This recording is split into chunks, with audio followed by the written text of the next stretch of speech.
จบวาระยอดนี้ยอดนี้นะครับ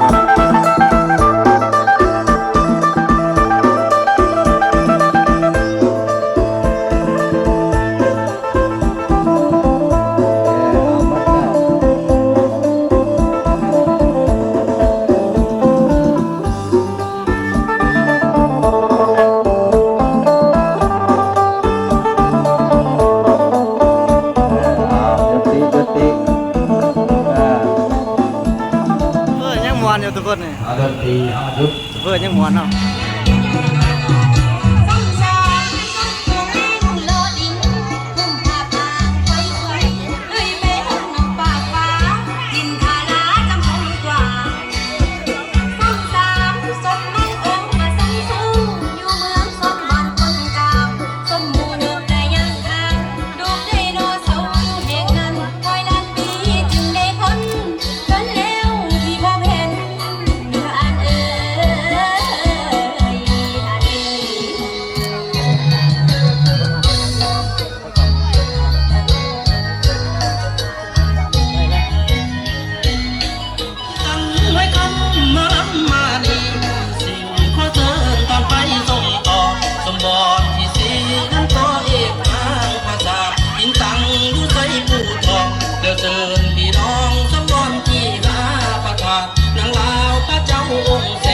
สถานบูหารนั้นก็ยังแม่นดินสามเสาและน้ำเต้าแปบไปส่งไปแวอยู่วีลาบุรีเด้อเหลือกล้วยไม่ย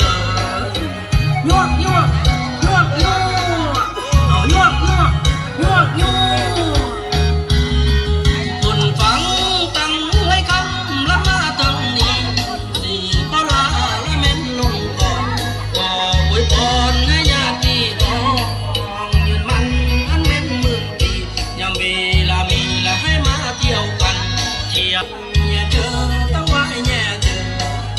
ละเด้อก็ตั้งไว้ละแน่ยวกยวกยวกยวกเอายวกยวกยวกยวกยายขนมน้องๆเนาะตอนนี้เตรียมอยู่เราพร้อมเล่นใหม่เจ๊ใหญ่ใจดีเพิ่นเดินทางมาจากประเทศไทยเนาะทุกคนเดี๋ยวมาจากจังหวัดกาฬสินธุ์ในการแจกยายขนมปังพิธีพระเข้าในวันที่14ในเดือนวันที่14มกราคมพศ2026นะหรือในตอนนี้ว่าพิธีพระเข้าก็คือว่าที่1น้อมรับเนี่ยให้ตลาดพิธีว่าที่1ก็คือพิธีเนี่ยประกาศสามัคคีแล้วเขามาทำหัดมหาปังมันโทนะแล้วก็ให้ซาลาอย่างนี้เรียกสำเร็จแล้วแล้วก็เกี่ยมคำพ่อและการมีคำพ่อแล้วมอบไปต่อด้วยที่ต้องด้วยแม่ปาสมเด็จสิ้นสิ่งกันแล้วทุกคนเนาะชมบรรยากาศสดๆนะครับใจทุกคนติดตามนะครับชมจนจบเด้อต่อไปเขาสาวเข้ามาสบายดีสวัสดีครับ